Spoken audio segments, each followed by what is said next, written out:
JD Vance is so dumb for saying that. As I said yesterday, I view him in the camp of past presidents, and I he is either so dumb, incompetent, he's getting poor advice from his advisors, but I think it's all the above. And also him saying that he's comparing Iran to Libya. I haven't heard the entire speech, but if he's comparing it to 2011, it is nowhere close. So screw him. Yeah, okay. Okay, let's go next to Kathy. So this is interesting because I was talking to Noah and a couple other folks about this, and in my opinion, I can't remember the exact talking points, but it almost sounds like he's talking to somebody in MEK because he's saying 80 MEK talking points. It sounds more like he's talking to NIAC, the Islamic Republic Lobby Group from the I would, I would, reformers. Yeah. I would have to agree. Yes. Oh, Raham wants to actually respond to that. Is Danny? Is there anyone else? There's before also Raham? two from Monkey and then Ram. Oh, Monkey. What JD Pence is doing is setting himself up to take credit for things. He wants to deflect the failure of the negotiations. Part of that deflection is blaming outside influence on the negotiation because it was his job to get the negotiation done. Everybody knew it wasn't going to work. He went to do it with his wife. Well, what's the name of this general that's his wife, the Pakistani wife? He was Munir. Him and Munir were, trying to get a deal done. They couldn't get it done. Why? Because it's a deal between five parties. Israel was part of the deal. They were trying to contain as part of the deal how Israel would retaliate to Hezbollah's attacks. So you have Israel, Hezbollah, and Lebanon, and USA, and IRGC as part of the deal. Like the Iranian military was part of the deal, so was USA, so was Hezbollah, so was Iran, so was Israel. He's trying to pretend that it's a deal with two parties and other people are interference. Why would you do that on national television? That's absolutely not true. Why lie? You're lying because you want credit. You want to be able to deflect the fail and blame Israel for the fail, blame outside parties for the fail. Why are you doing that? For deflection, because you're not thinking about fixing things now. You're thinking about running later and saying, I'm going to fix everything later. This is a political thing. He's also priming himself up to take a claim victory for any gains made in the midterms, right? He's setting himself up to take credit. He doesn't run in the, yes, everybody knows no president runs in the midterms. That doesn't mean you can't take credit for any victories there. What he's trying to do is take the thunder away from Trump, put the blame on Trump. Like, hey, Trump told me to go do this thing. It didn't work out, but it's Israel's fault. So, like, even if I was given a bad mission, and even if I could accomplish it, someone else, stopped me from doing it. That's the political game being played. That's why he knows he can't talk about the dead protesters in Iran. That's why he knows he can't talk about outside players having large support inside Iran. That's why he can't touch those topics because politically, it's bad for him now in the midterms, and it's bad for him when he runs for president. And he is probably going to run as much as people like among us, no one likes it. When it comes to a lot of people that are center right, Vance is not looking good. Rubio is the one that's looking good to the right and center right. On the extremes, Vance is looking better, but he is definitely going to run because he has that vice president seat.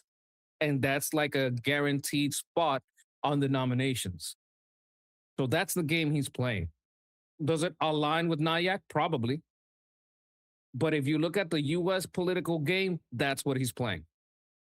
That's my guess. Monkey, before you don't unpin him, I want him to respond to this comment in the chat, right?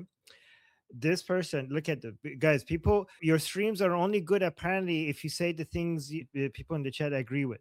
This is a claim. Look, let me read this.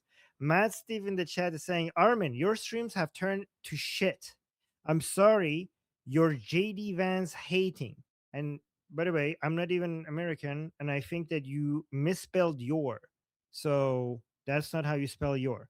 But so my streams have turned into shit because we're expressing opinions that this guy disagrees with. So you're just looking for live streams that just you're looking for an echo chamber apparently. And great argument, by the way, guy. Great, Steve. Great argument. Fantastic argument. At least, even if our opinion is wrong, at least we're providing an argument. Monkey, how do you respond to this?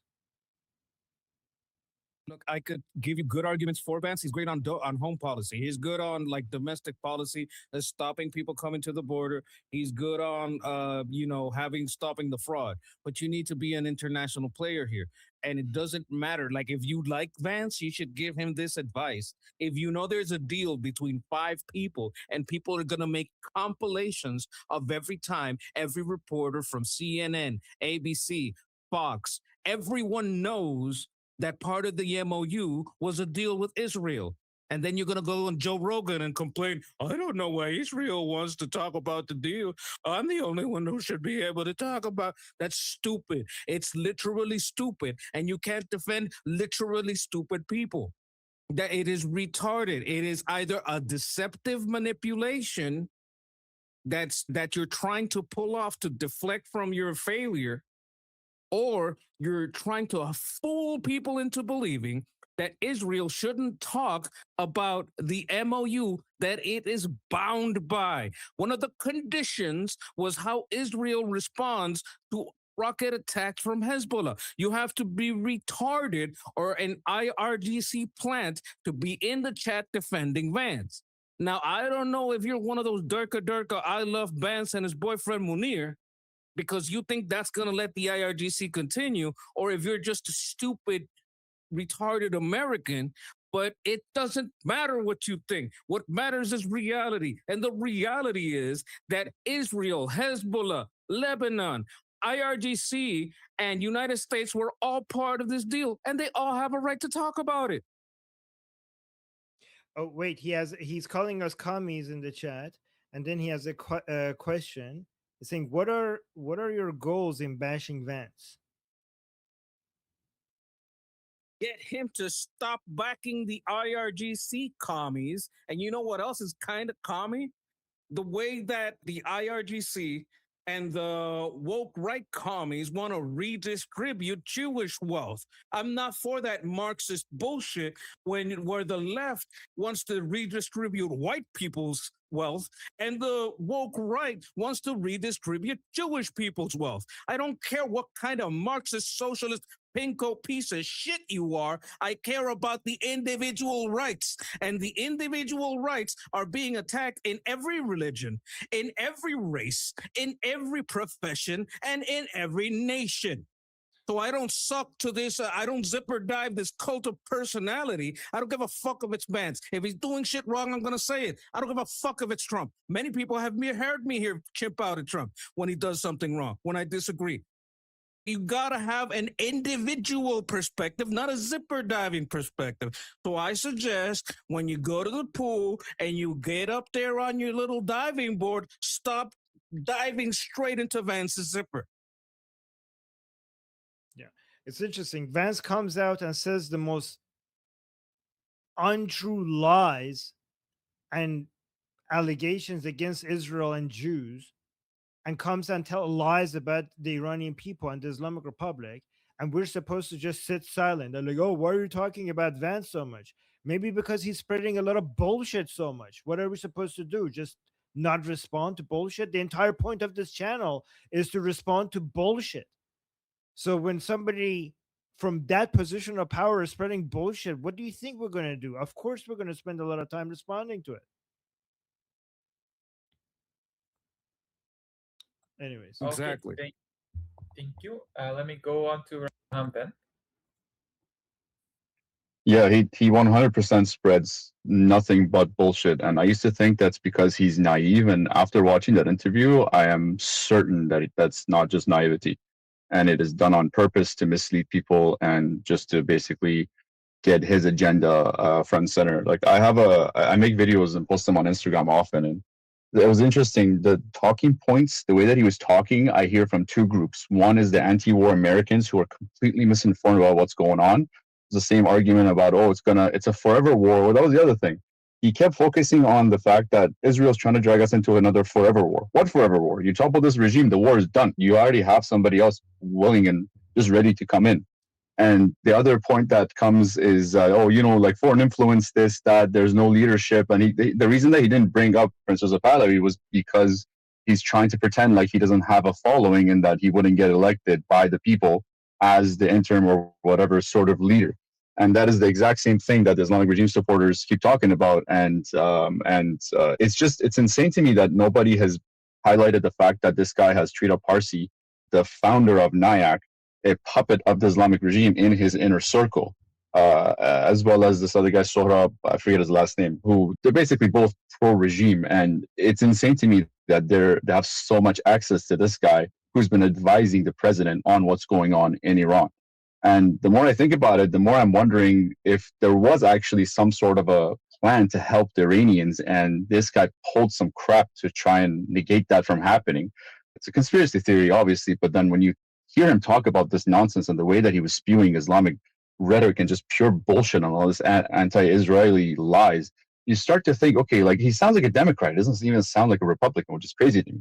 I don't understand how he's the vice president and is basically able to spew nonsense into the president's ear and mislead him. It was so annoying and so disheartening and just infuriating to hear him make those comparisons as if they were true, because he's obviously an authority figure and your average person is going to listen to that. I mean, Joe Rogan's interviews get like immediately, I think within one day, I think he has over 1 million views of that specific podcast. So the sway that he has with the American public and worldwide is immense. And I'll just end with this. It was hilarious because he brought up the fact that people accuse him of being in bed with the Qataris. And it's like, well, buddy, you kind of push that narrative by the things that you're saying. And also, it definitely seems like you're in bed with the Islamic regime, unfortunately. So I really hope Rubio comes up and has Trump's ear more going forward, because the rhetoric that him and Trump speak are a lot more aligned with common sense and better for the Iranian people. Because if it was up to Vance, I don't think the Iranian regime, the Islamic regime, would go anywhere, and the Iranian people would be, for lack of a better word, fucked. So, thanks, guys. What did you do to your microphone? Because it fixed it. Can you please keep it like that forever? Just keep it. Just changed itself. I have the same settings. It just changed itself. I don't know what is wrong. What's up with this thing, man? It's perfect right now. Don't touch it. Don't change it. Okay. Thank you. Thing's possessed. Okay, let's go to Stacy now. Do we have a Stacy? Is she? Stacy, are you having trouble unmuting? Okay. Okay. Yeah, type in the chat if you're having difficulties. Type in the Otherwise, chat I'm if you're going having to. issues. Yeah, Oh. thank you. Oh, there we go. I heard you first. Oh, there we go. Say words. You're good. You got it? You can hear me? Yes. Yes. Okay. I was just going to say, maybe, is it possible that at some point during the proceedings for the MOU, or after Trump made his comments about the whole thing being a test, that this interview is his way of lashing out at Trump for setting him up for failure, maybe? Say that again. Okay.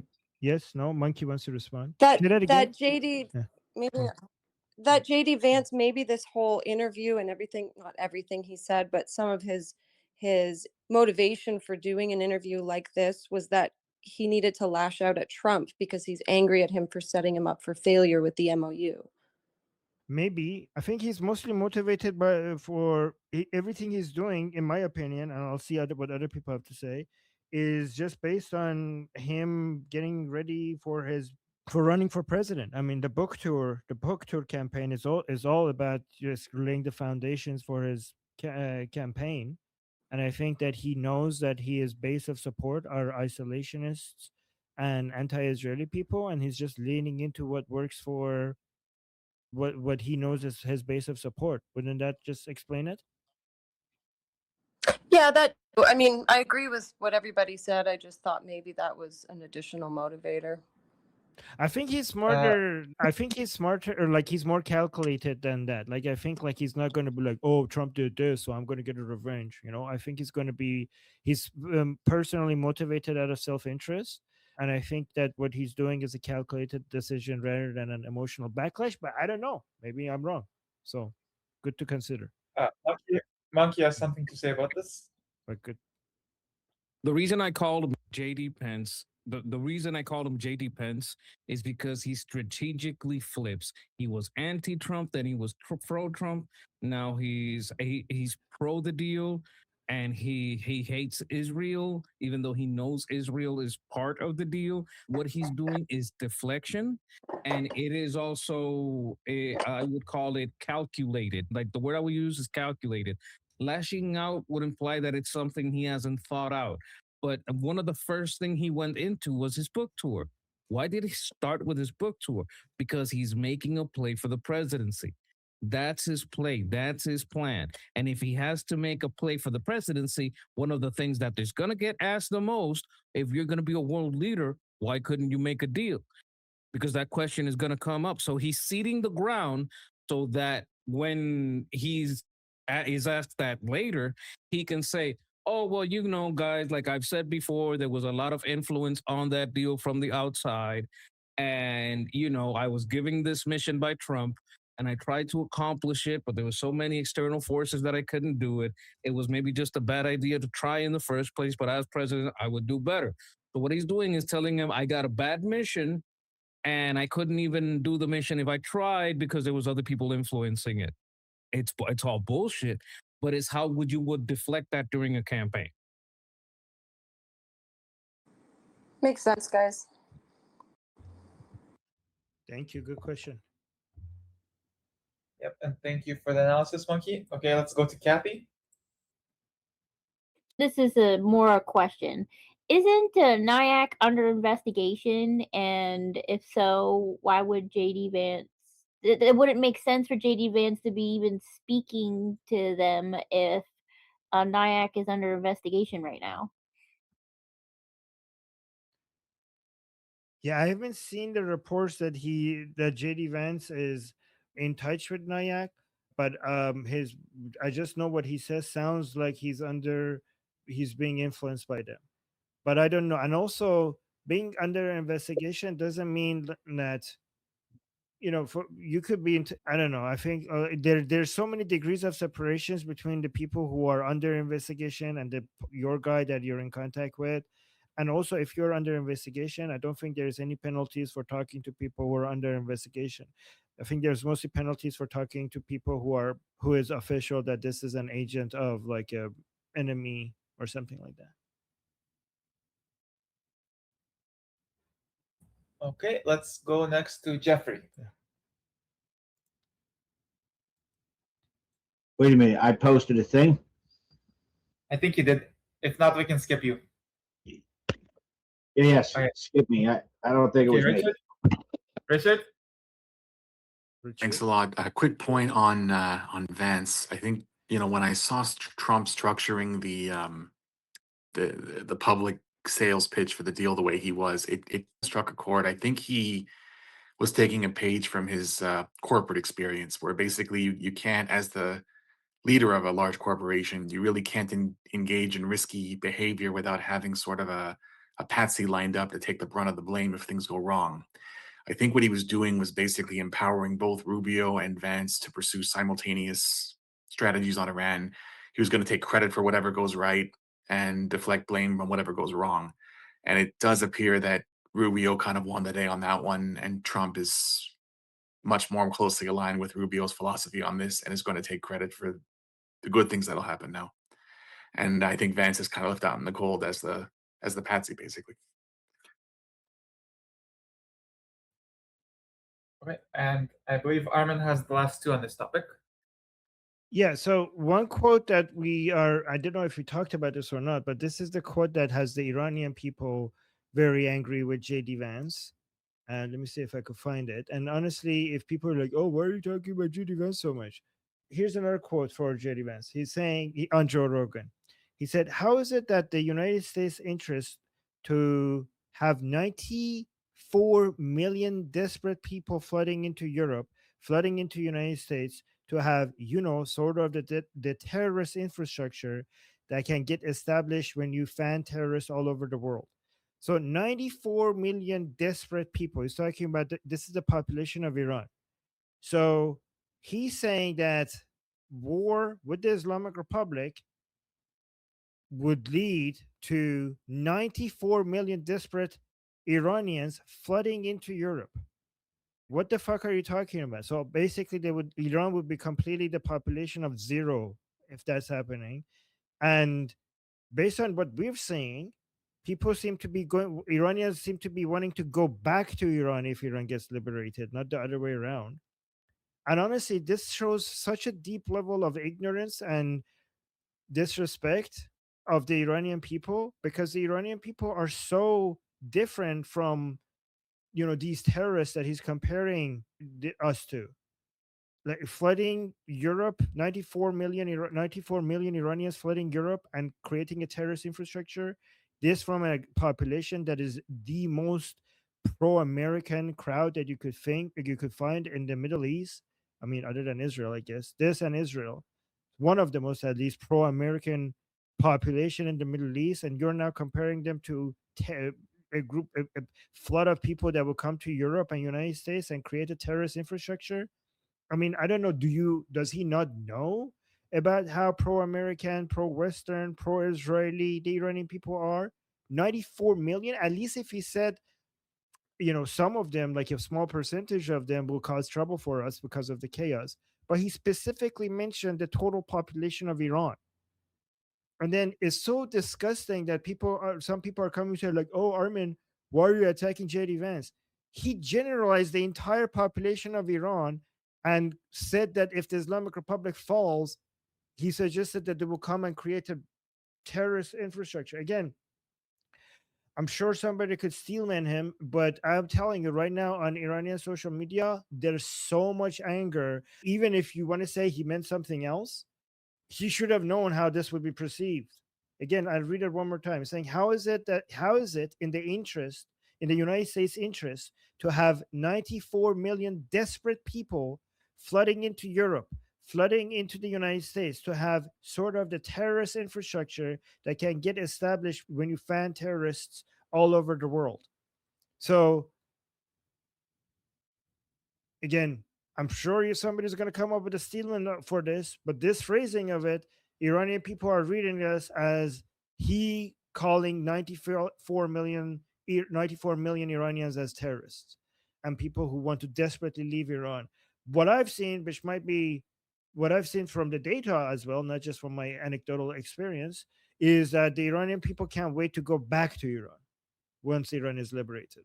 But maybe I'm wrong about that. But I'm pretty sure I'm not wrong about them not being terrorists. Anyways, so don't tell me not to be angry. Why are you lashing out? Everything that we had said so far did against what Vance has said didn't even include that quote. Most of it was against Israel and pro-Islamic Republic. And now if you heard that one quote and you're still telling me like, Armin, why are you lashing out against Vance so much? I don't know what's wrong with you. You're not paying attention. This is like the third day we're lashing out at Vance because he's managed to say that many terrible things in one interview. It's crazy. Okay, one more response from Jeffrey, and hopefully we never talk about Vance again. No, we will, because he's going to attack Israel and the Iranian people. So again, I'm pretty sure. So I'm not going to delegitimize your feelings. I very much appreciate and share them. Here's the additional challenge though.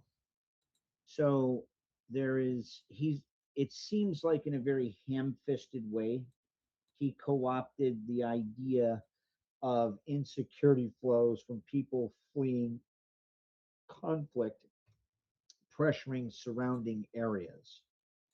right? So that's a real issue. That's a real thing. Like internationally displaced or war people via war being running from conflict. The so where the disconnect is, and this is where it's shitty. How does that connect? How do you connect that though to responding to a 47-year war that the mullah regime that's illegally occupied Iran since 79? It's not us causing the conflict. We're responding to a conflict. And not for nothing, if you don't want to have insecurity flows due to people fleeing said conflict, bring the conflict to a rapid close and kill the fucking regime. So that way there's no need to run from any conflict because the bad guys are fucking dead. So it's like half right in the sense that you want to definitely manage insecurity flows from people fleeing conflict. That's the worst kind of right though, right? Because you can anchor and sometimes people will co-opt something that is part right to deflect the fucking warped inferences that they draw from it or have been misled to subscribe to. Right? Be like somebody saying, cars run on gasoline, Armin, so you should let a jackass blast you in the nuts. And you're like, what? What do you mean? Cars run on gasoline, right? Yeah. Well, then what's it? Well, it's not the car and gasoline part. It's the second part that I have an issue with. The car on gasoline part is very much true. Ensuring, guarding against insecurity flows? Absolutely. How is it that, again, we shouldn't destroy the regime remnants and bring this to a close? Because then there would be no war to flee, right?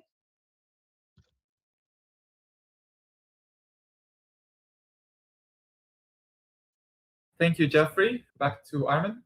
Yeah, no, yeah, I appreciate all of that. But just to be clear, also, he's not suggesting that because of the conflict, some people would want to flee the area, right? He's suggesting that 94 million Iranians are basically desperate to flood into Europe and North America. Basically, the entire population of Iran. That's what he's suggesting. I could tell you that there are millions of Iranians desperate to go into Iran. It's the other way around. They are dying to go back to their homeland. I think few people around the world, I think Israelis are one of the few people in the world who understand the love of Iranians for their soil, for their land, wanting to go back, especially the Iranian diaspora.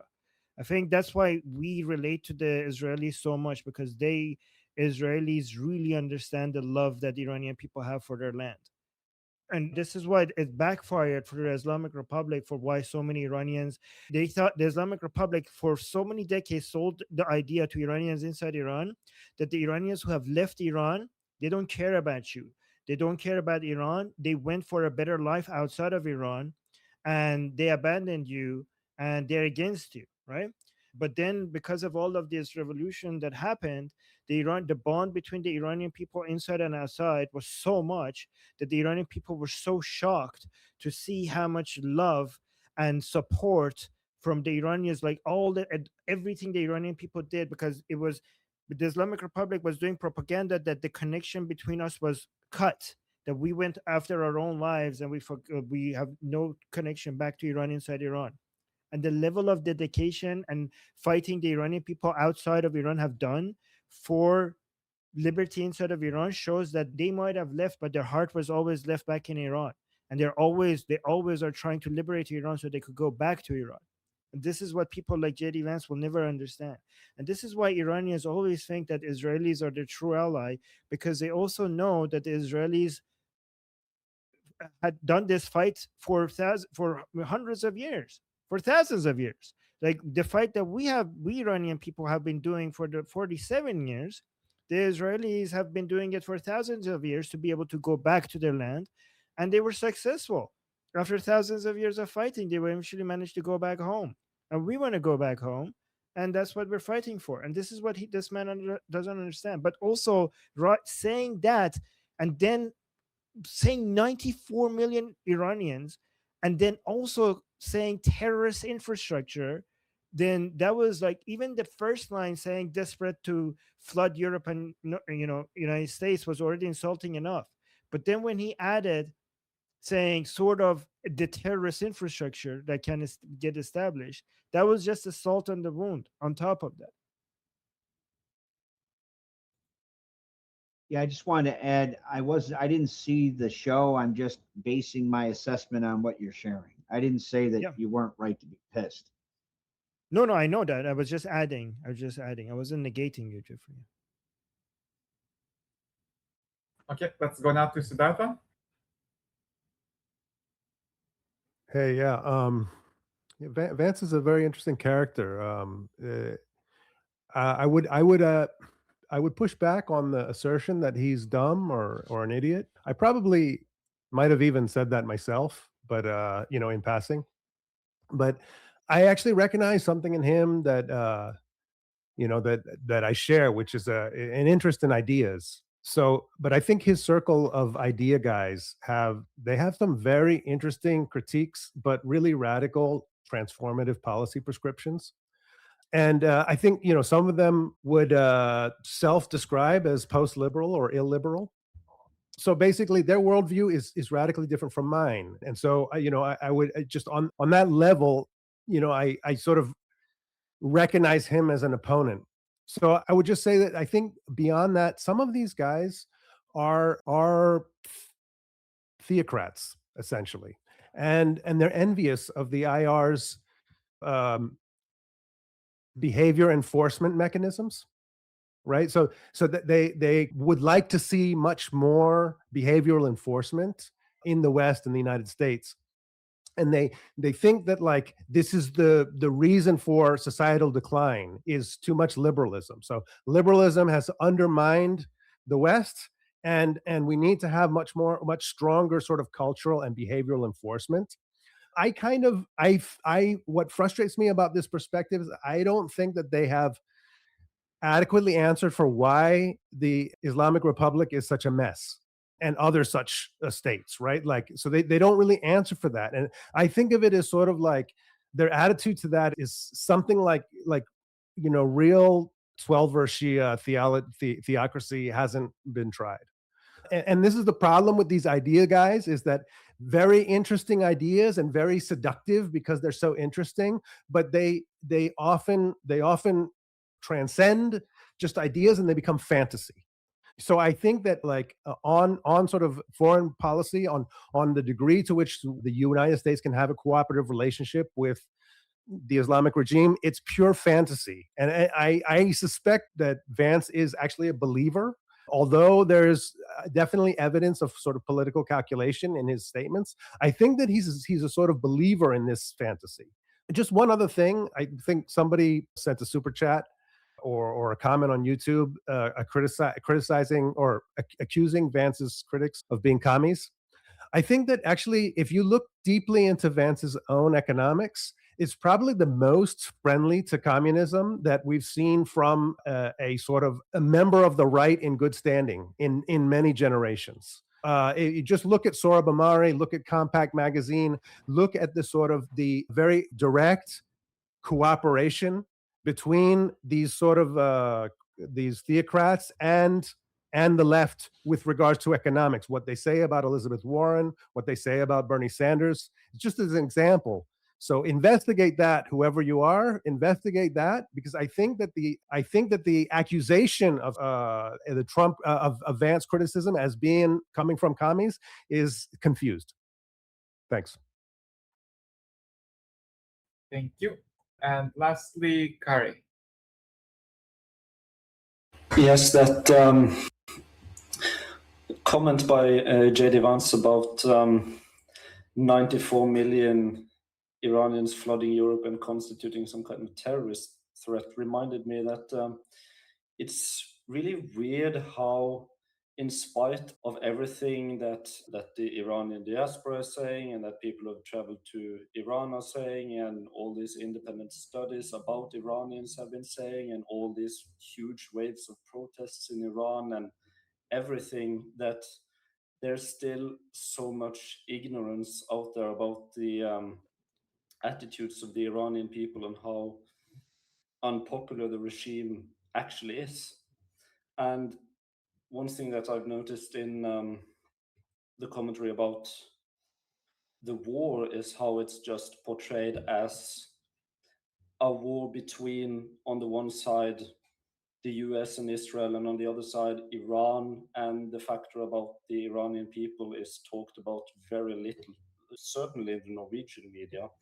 I kind of expected in advance before the war happened that it would basically be depicted as crazy Trump and Netanyahu just attacking Iran for some reason out of the blue, and that's basically how it's been portrayed.